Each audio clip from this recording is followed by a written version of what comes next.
Welcome to Iron Summit, the podcast where we dive deep into the art and science of becoming your best self, blending expert insights on strength training, smart recovery, optimal nutrition, and mindset mastery to help you elevate your game.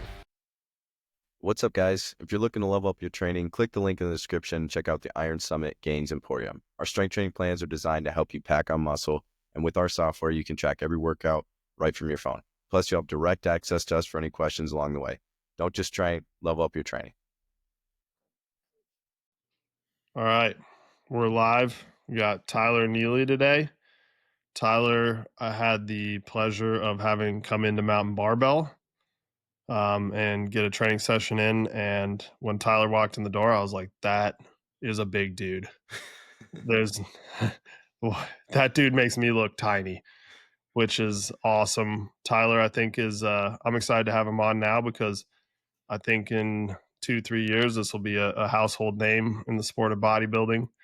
Definitely got some crazy potential there, and pleasure to have you on, Tyler. I appreciate that, man, for real. Yeah. So take us through your background. Like, how'd you get into training? What got you into the sport of bodybuilding? Take us through some of that. Yeah. So, I grew up playing sports, so I was always active, played basketball and baseball. Those were my two main ones. Ended up playing baseball in college at the D2 level at Bellarmine University, which is in Louisville, Kentucky. That's where I grew up. So went there, played 4 years, obviously consistent with training there, having our scheduled lifts, every morning at 6 a.m. and stuff like that. So the training aspect was just kind of like always there and always embedded in me. And I would say more towards my senior year, I started getting into like different types of like more bodybuilding type training. Still doing the stuff that our strength and conditioning coach, had us do. But on my free time would kind of start playing around with some bodybuilding stuff and like exercises and, just your typical push, pull, leg splits and stuff like that. I got out, graduated, and then moved down to Birmingham, Alabama. And I was a police officer there for about 4.5 years. And after about 3 years of being a cop, some of my buddies I was on a task force. One of them was a bodybuilder, and we went through the academy together. And he was always telling me I should get into it. And talking it with him was kind of like how I kind of got into the sport, because I never really thought I would ever do it. Like people always said, because I had a good frame that I should do it. But, I never really thought about it. I was just kind of like, man, because I'm gonna be real with you, I'm a fat kid at heart. Like I love to eat. So like thought of having to stick to a diet, I was like, but he eventually kind of talked me into it. And so this was the spring of 2023. I went to a bodybuilding summit seminar type thing in Rainbow City, Alabama. It was only about a 45-minute drive. And me and my girlfriend, we went out because she was with the coach I'm currently with now. Like she got on with him probably 4-5 months prior to this. And we had just kind of started dating. So she kind of introduced me to him, and he was like the head of the seminar. And so I went to the seminar, not really knowing what to expect. Listened to him speak, and just the way he was confident and seemed like he knew what he was talking about. I was like, man, hey, reached out to him afterwards, and we linked up, and that's pretty much how I started bodybuilding. Did a quick little bulk and did a show later that year. And that was my first show, November of 23. And then it's just been growing ever since. And then now we're in prep to do our second show. So that's awesome. Yeah. I think if you look at your physique, it is not the physique of someone who's only competed in bodybuilding once. Yeah. This is I've got more a few times, developed physique than you usually see for someone of that level. Who is your coach? And like, take us through what your training's like, kind of Yeah. some of the So, my methodologies you coach use. is Alex Baugh. He's with, J3 University, Hmm.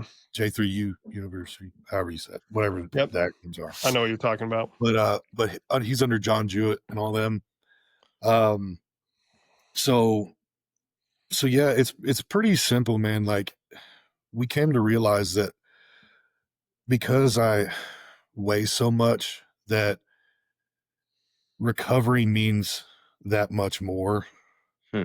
So, when I was a cop before I started bodybuilding, I was training 7 days a week, just because like I thought that's just what you had to do. You had to work out every day.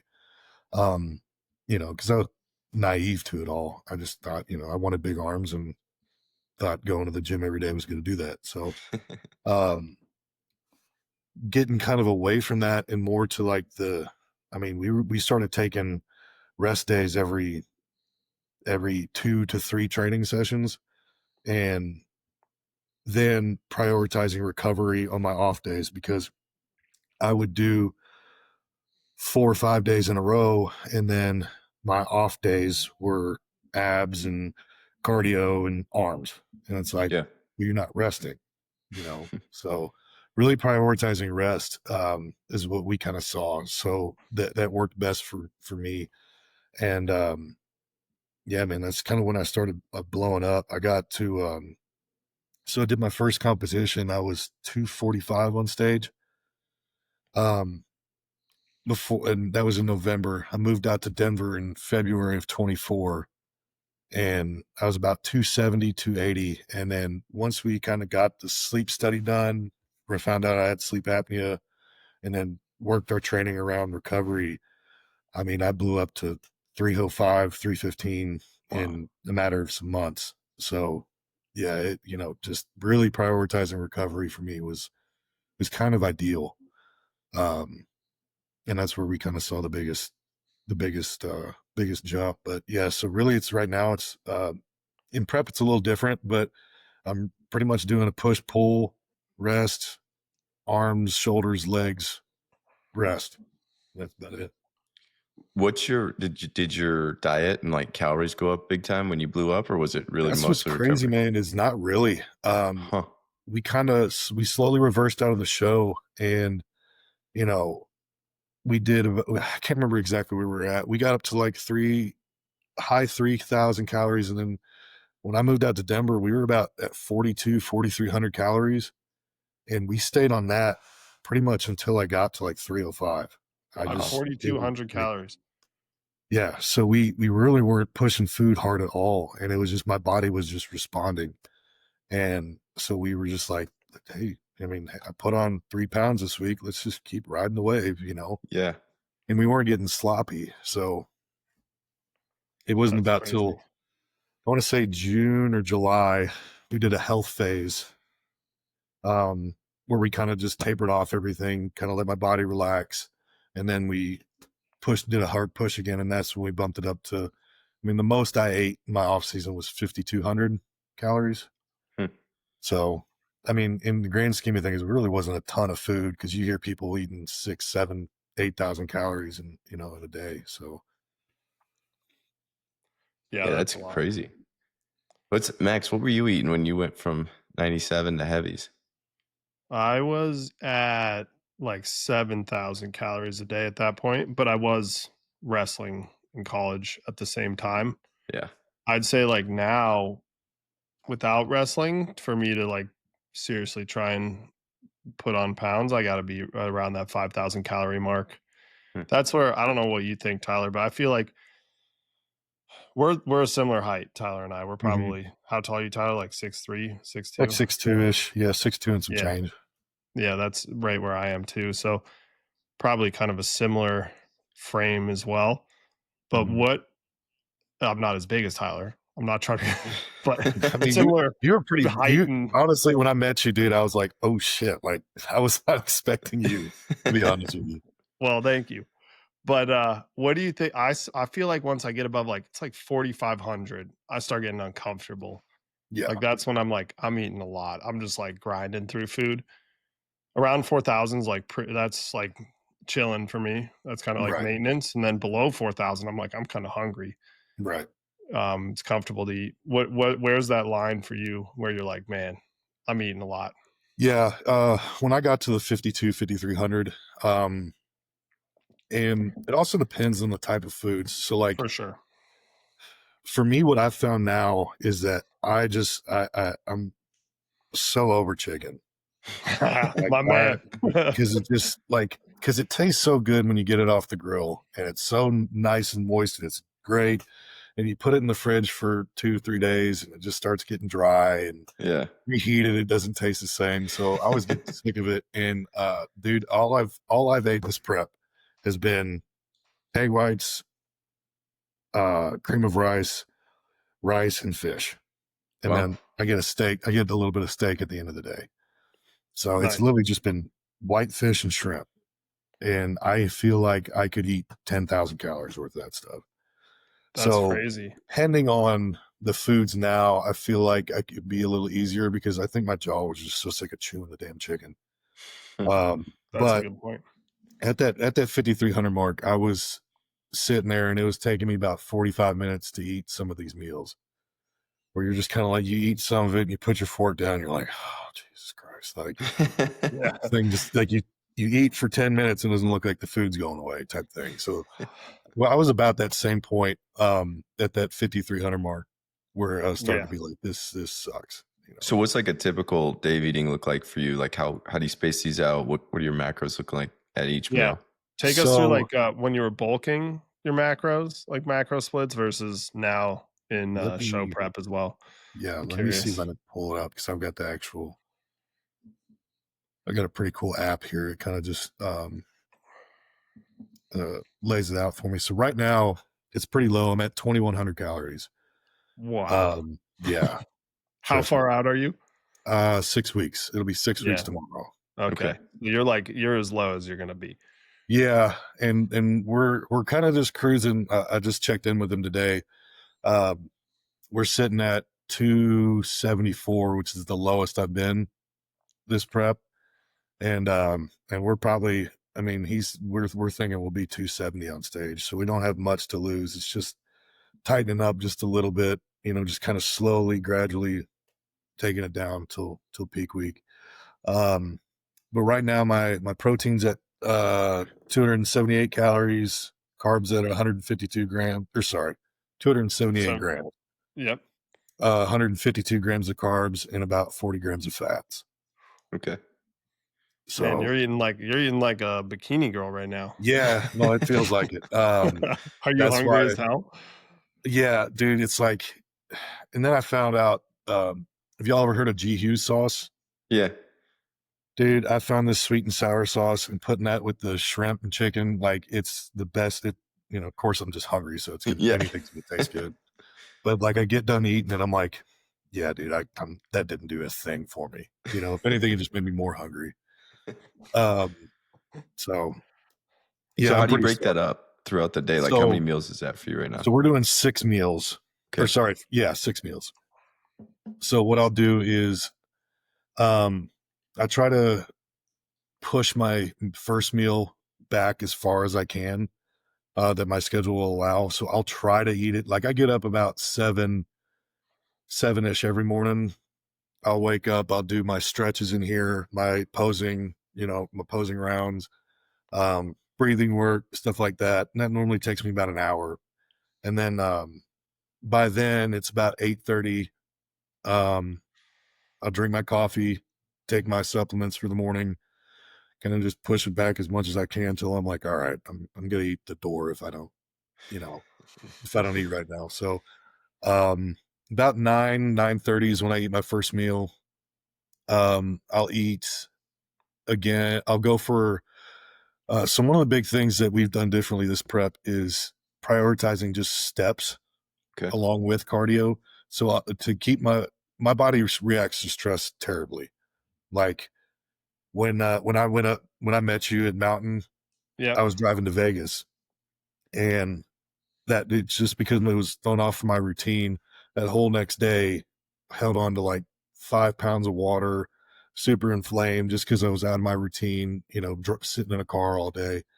So um, instead of stressing my body out by doing 80, 90 minutes of cardio, we do 35 minutes every day, but I get 14 to 16,000 steps every day. Okay. Wow. So I try to bang out 9 to 10,000 of those right after breakfast.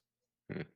So I go on a long hour, hour and a half, 2-hour walk, depending on how I'm feeling and what my schedule's looking like. And usually that brings me back around 12:30. 12:30, I'll slam out my second meal, which is just fish or shrimp and rice. Then do work in here. Normally I'll have posing clients, do my lifestyle coaching stuff until about 2:30, 3:00, eat my second or third meal, go train, then train. I'll get back about 6:30, eat my fourth meal, go get the rest of my steps in, kind of helps digest the food too. And then I do steak with no carbs about 9:30, and then I get I've got a Ninja Creamy because my Nice. last meal is like it's just protein powder, strawberries, and shit. What else? Milk.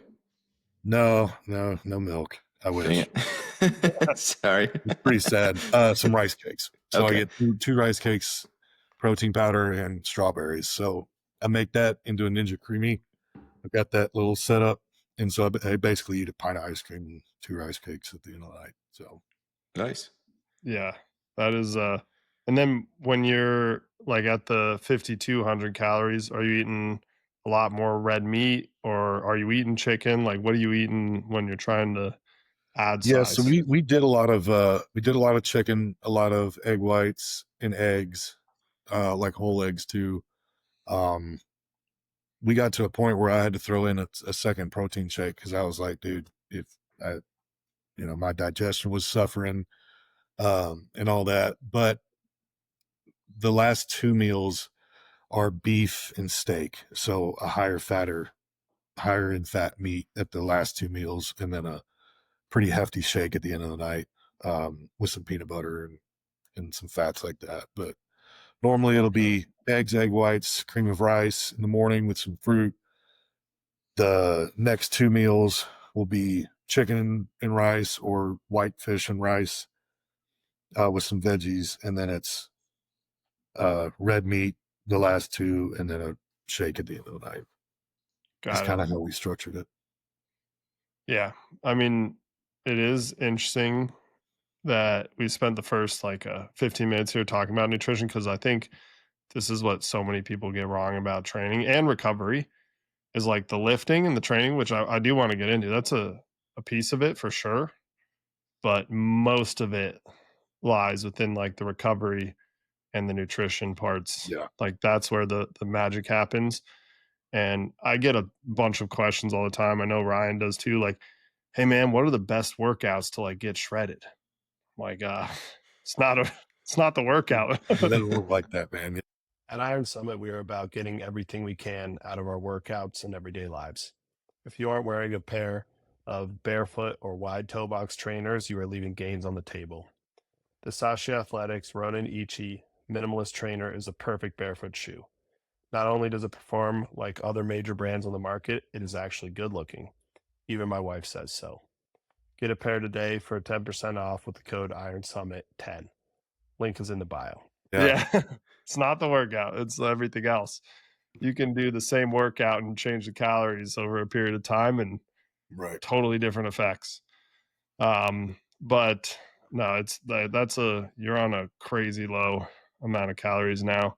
I also think it's interesting that you made the comment about your body responding really bad to stress and you and your coach figured out like kind of that's has to do with your size. Like I've noticed this, I'm the same way. I'll like if I travel or get out of my routine, I definitely hold a lot more water. Mm-hmm. Is that something that you believe is tied to like size or demand for recovery, or is this just kind of like a person to person thing? I think it's a genetic thing because it depends on just how, because some people like, and I think it's a maturity in the body. So like you'll see a lot of older bodybuilders who are in their later, like mid late 30s, who stay stage dry just 24/7. Like they've got that super thin skin, and it doesn't look like they hold water anywhere. Versus a guy like me who, like, I can pinch my skin right now and like I don't feel any fat in it, but it's thick. It's just because I just have thick skin. So I think a part of it's a genetic thing and just how people hold on to water. But it is something that because I'm so new to this weight still, because like 2 years ago, the biggest I had gotten was like 250. And then now I'm like like off season normal weight is in the 300s. Yeah. That's 50 pounds that my body's of muscle that my body's just like, what are we doing? Like, I'm not used to this. And so with that comes a lot of stress, just, going upstairs, sitting down. So minimalizing those stressors throughout the day on those days where I take those rests rest days is when we saw that I would wake up the next day not holding on to a ton of water, scale would be where we wanted it, and not shooting through the roof. Cause like I'll drop almost 8 or 9 pounds in a night. Well, I know earlier on in the prep, earlier this year that there was a few nights where it was closer to like 12 to 15 pounds where I'd wake up, pee a few times, and then it's just like, okay, we were 290 or 295 this morning, we're 280, or last night we're 280 now. It's like, where the fuck did that go? That is a lot. But I think it's just a genetic thing, because there's also bigger guys who I've seen who don't hold on to water either. So I think I think a lot of it has to do with genetics. Yeah, that makes sense. Before we get into training and, kind of your thoughts on that stuff, what are your thoughts on, like, I guess, fiber, fruits, vegetables? I know you talked a little bit about like strawberries and stuff, but I know when you're pushing calories, it's tough to get too much. And what are you doing if you're not doing that for like micronutrients? Yeah. So, I think it's really important because especially just for like digestion, to have some sort of like variety in your diet, with vegetables and fruits, and finding which ones work and which ones digest well, which ones don't give you acid reflux, stuff like that. And we found that blueberries and strawberries are the two that just work perfectly for me. Okay. It helps with digestion. Like, sometimes when you're pushing heavy calories and you're pushing all that food, replacing some of those calories with fruits can help out, so in those shakes that I'm doing, we're putting in 100, 150 grams of berries, to kind of make up for, instead of just throwing in more carbs and stuff, just to help out with digestion and get some more macronutrients in there so you're not feeling like crap all day. Yeah. So, okay. Yeah. I agree with that. I do way better with fruits than vegetables in terms of digestibility. yeah, that's one thing I've figured out is like I take a green supplement in the morning. So like that's how I get my greens. But I honestly haven't eaten vegetables this entire prep because every time I do, it just wrecks my digestion. Hmm. So we just do greens. In the off season, it's never like that. But I think just because I get so sensitive when it comes to preps, Yeah. that, anything that's off a little bit just throws my digestion off. So I just took it out. Yeah, that makes sense. I guess switching gears to training, I know you talked a little bit about like kind of what your splits are, but what do you think the biggest things you've learned over the last 2 years when you really started blowing up that you've changed in your training? Yeah. So I went down to Texas before I started this prep and worked out with Luke Miller, who's kind of the head of J3U as well, with my coach. And we kind of went through some stuff, and, because I was about this time, or a little earlier in the spring of last year, I was getting really big. It's when I was starting to make my climb up to 305 pounds, 315. And I was getting really strong, really fast. And like, I was benching, like I ended up benching 5 plates down in Florida when I went to the Raw gym opening. And like, I was super strong, deadlifting 7 plates, it's like, but we weren't seeing the progress in the muscle development. I was just getting stronger. So it depends on what you're going for, because like if you want to be a power lifter, like yeah, go for that. But in the bodybuilding world, it's not all about strength. And Yep. that's what really kind of clicked with me, was like, oh, like I don't have to put 4 plates on the bench and try to rep it out for as many as I can to get, just having some contraction in the movements, if it's a fly or, using cables or lowering weight and just really connecting with the muscle. That's where we really saw the biggest development in my body, was dropping all the weight and just controlling.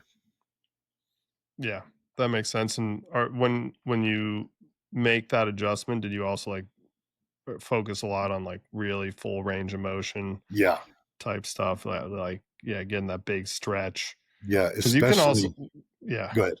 when you do that stuff, like the light weights start to feel like heavyweight. Right. Like, Yeah. So like a big person I watched and kind of was like, oh, well, if he's doing it, then I need to be doing it, was Nick Walker. So Nick Walker, like if you watch any of his training clips, especially on his leg days, which he has ginormous legs, like some of the biggest in bodybuilding, and he's only putting like 6 or 7 plates on each side on a leg press, you know, and doing 3 to 4 second eccentrics, big stretch at the bottom, and he's not exploding. He's just, slowly contracting his muscles on the way up. And it's like, well, shit, he's only doing, 6 plates. I'm over here trying to do 12 to 13, 15 plates. It's like, well, what am I doing? Yeah. I don't have big legs like Nick Walker. But really controlling and getting the stretch and stretching the muscles till they're, full capacity is huge. And that's what definitely I've realized has helped me a ton, especially just yeah, in this prep. I When you get weak, because I'm only eating like a woman at this point. like we've You know, established. Yeah. yeah. So like when you're eating those low calories, your output's not going to be where it normally is. Mm-hmm. So understanding that, yeah, I'm going to lose some strength, but I can still make this work and make Yep. this, benefit. I think that style of training for bodybuilding kind of has twofold benefit. There is definitely something to really controlling the weight and really controlling into a fully stretched position and then contracting out of that for like the actual tension, the mechanical tension you're building and the muscle growth you drive because of that. Right. But it's also like when you do train that way, you stay healthier, Yeah. which also allows you to train more consistently, which also allows you to add more muscle tissue. Right. So there's kind of like a twofold benefit. Exactly. But it is hard because, as you pointed out, like lifting heavy ass weight is fun. Yeah. Like at the end of the day, you have big muscles. Like everyone wants to lift heavy weight and move a bunch of weight. It's That's like fun. anytime you walk around and you've got some sort of size on you, people always ask, what's the first thing they ask? What How do you much you bench? bench, bro? Exactly. Yeah. So everybody's like, oh, I gotta have a big bench. It's like, yeah, that's cool and all, but I, especially after my buddy learning his story, he's one of my training partners down in Armbrust. His name's Coleman Atkins. He's a bodybuilder too. Super smart guy. But back in 2019, 2020, he tore his pec, repping 405 on incline. And it's like, that took him out for almost 2 years Wow. of trying to come back and, having issues with it, recovering and all that stuff. So it's like, grand scheme of things, like, yeah, it's cool that I got to say, yes, I bench 5 plates. That shit would drop me now if I tried to get under it, So Yeah. like, but it's cool to say that, yeah, I can do that. But the risk to reward of it is just so lopsided. Like there's no need if you're a bodybuilder to do that.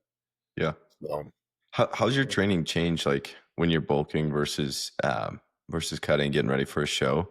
Like, what are your reps looking like? What does your program change a lot, or yeah, what's Not that look like? necessarily, man, because you want to keep it pretty much the same because you don't want to really like the only thing that you're going to see change is like if you have certain, because like for me, I have really tight hips and legs. So if I'm really tight one day, my knees kind of hurt because I've torn my meniscus a few times.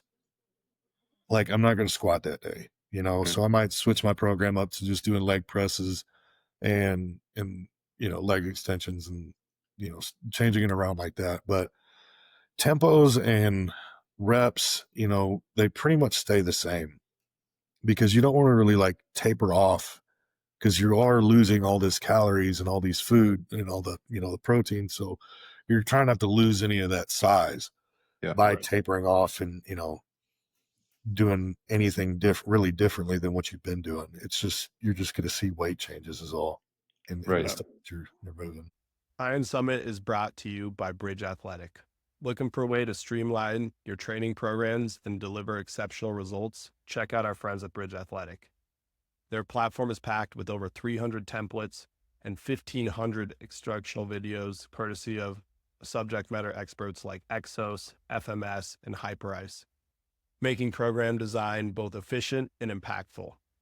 Our listeners can take advantage of an exclusive offer. For a limited time, get your first 30 days free and your next month at 50% off when you use code Iron Summit, all caps. That's code Iron Summit, no spaces, all caps, for 30 days free plus 50% off your second month at bridgeathletic.com. Check it out and start assigning custom programs directly to your athlete's mobile device. What is well, first of all, yeah, totally. Like it's interesting when you go from like in a surplus, you're training to add muscle tissue to in a deficit, you're trained to preserve muscle tissue. Yeah, exactly. But go into those tempos and reps. What tempo do you like lifting at, and kind of what rep ranges do you find work best for you to either add muscle tissue or preserve it? So I kind of think about it like this.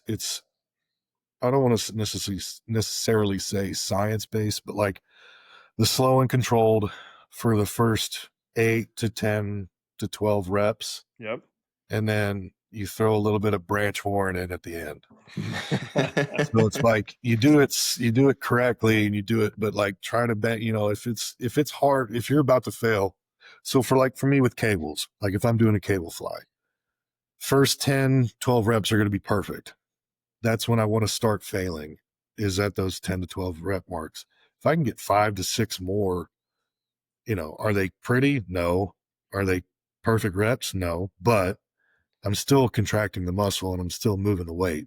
So if I'm doing it safe with not crazy heavy weight, you know, banging out 5 to 6 more in partials or just kind of lunging a little more, that's what I found. Like, and it's, you still get a little bit of that like aggression out, you know, you're not just Yep. sitting there, Patty you know, caking. doing Yeah. stuff like that. You get to bang out a little bit, you know, make some noise and, you know, Yep. still have fun with it. But it's a little bit of both for me. I think that's an awesome approach, because when you use that really strict tempo and form on the first 10 to 12, it's inherently limits the weight you can use enough where by the time you get to failure, like you're not going to injure yourself with that weight. Whereas if you Right. start by just like trying to chuck the weight around and Right. just move it, there's going to be enough, especially if you're a stronger person with some muscle, Yeah. like there's enough weight on there for you to hurt yourself. Exactly. Yeah. If I'm just going to branch warren a set the whole time, then, you know, I'm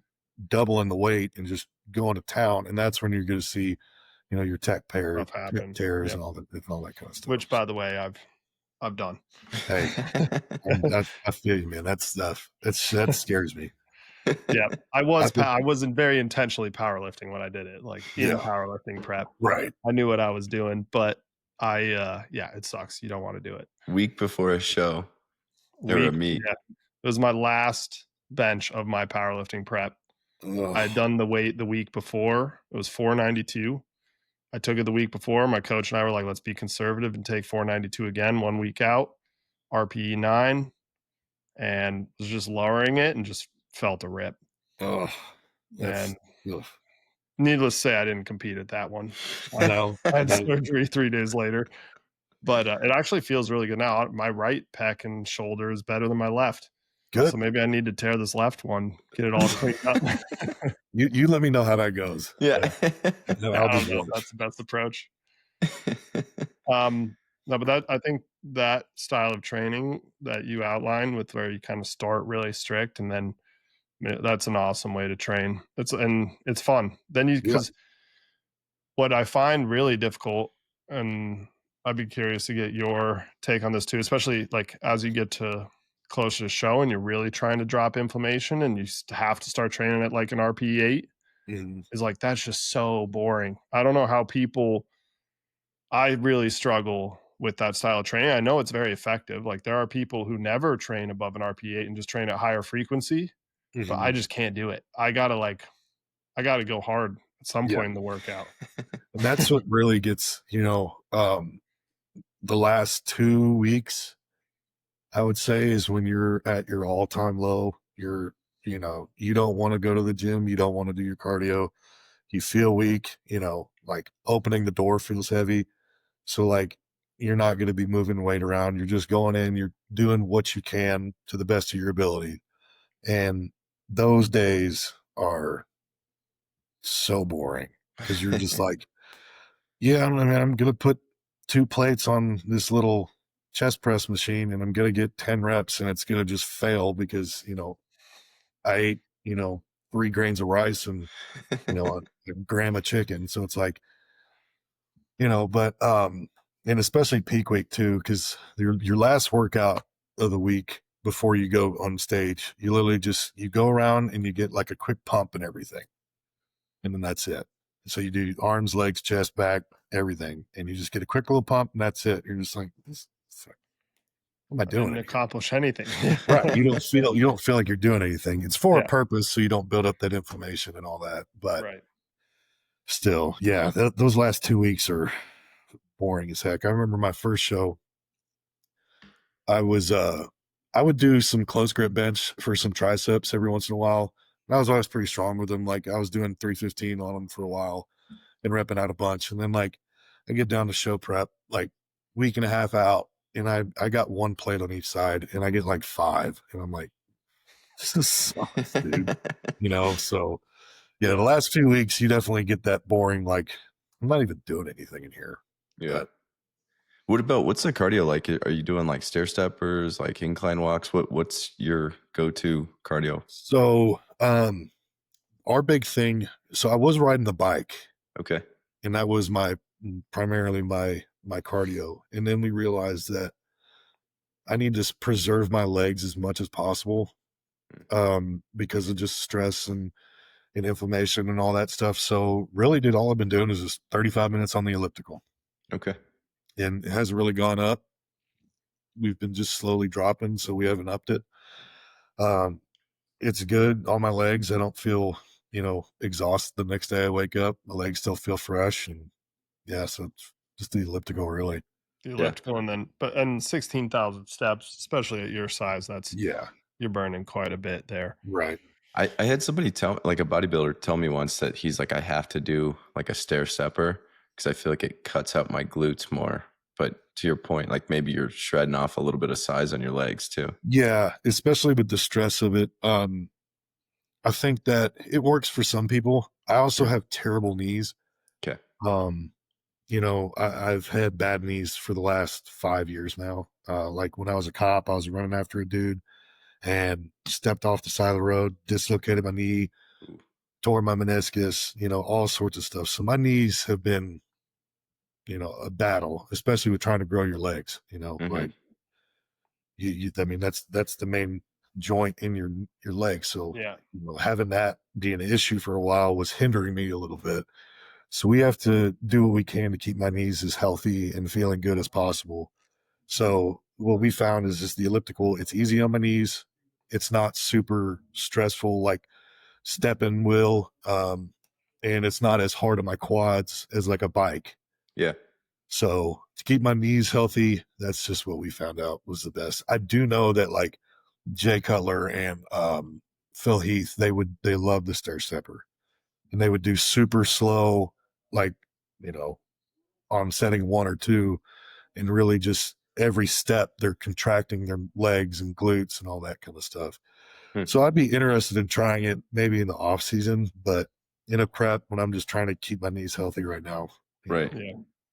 Well, and I do think, like, especially at your size or any of those guys' size, but when you're on a stair stepper, like, there is a recovery demand. To your Yeah. point, and like, if you make that a real conscious decision you're making, then and work it into your training, it probably is a place for it. But you gotta like be aware. I think like people think they almost separate cardio out as like, this isn't training, this isn't lifting, this is cardio. Right. But like something like a stair stepper or a bike, like there is recovery demand from 100%. doing something like that. Yeah. I mean, if you go from never doing a stair stepper or riding the bike for 30 minutes and you go do it, you're going to be sore as hell the next morning. You know, Yeah. if you go walk for 10,000 steps and do an elliptical, you're not going to be sore, Yeah. you know? So, You're yeah. burning calories, but you're not like doing damage to the muscle tissue. Yeah.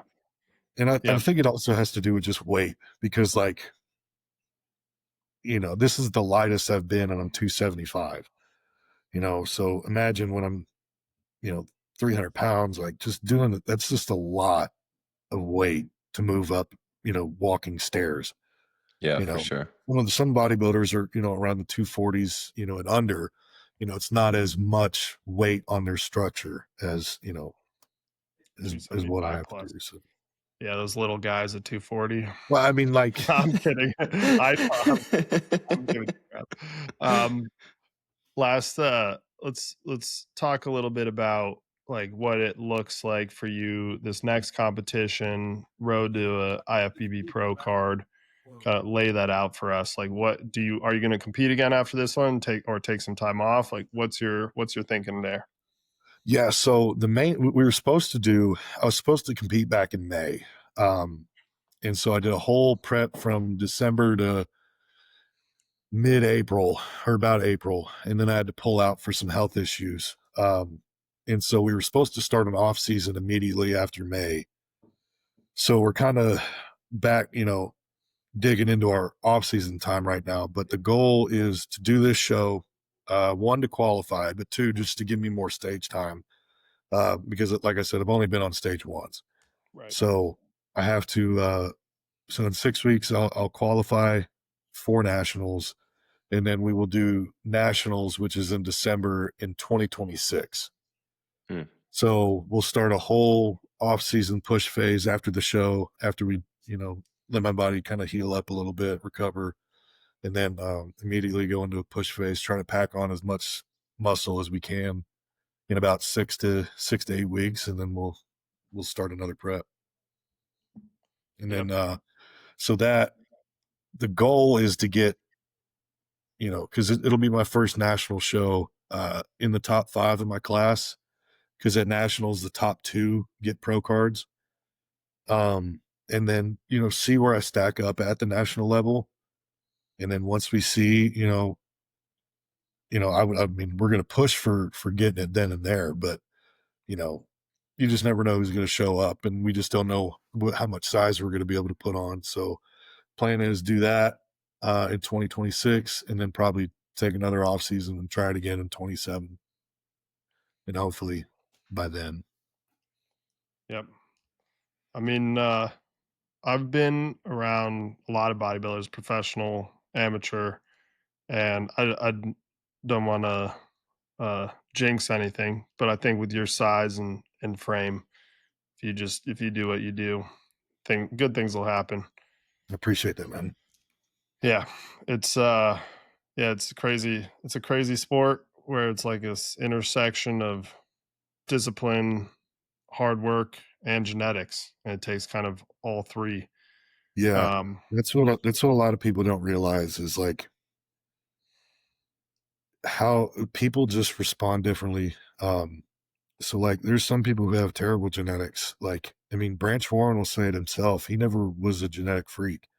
He just out trained his genetics. But you do have guys who are just super responders who, you know, they look at a weight and they add 5 pounds, you know, of muscle to their back or whatever, you know. So I think a lot of it has to do with genetics, and at that top level of the Olympians, you can have all the drive and hard work as you want, but genetics do play a role at some point, you know. 100%.